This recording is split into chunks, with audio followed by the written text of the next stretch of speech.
जुम्मे के दिन सूरह कहफ की तिलावत का एहतिमाम करे तो वो दज्जाल के फितने से महफूज होगा।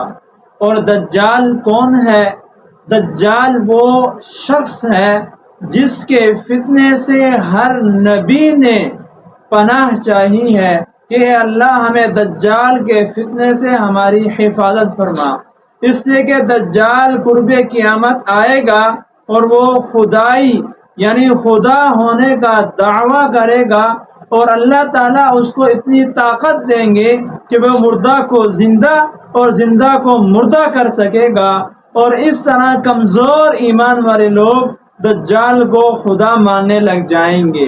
तो इस फितने से हर नबी ने पनाह मांगी है। तो जो शख्स जुमा के दिन सूरह कहफ की तिलावत करे तो अल्लाह ताला दज्जाल के फितने से उसकी हिफाजत फरमाएंगे।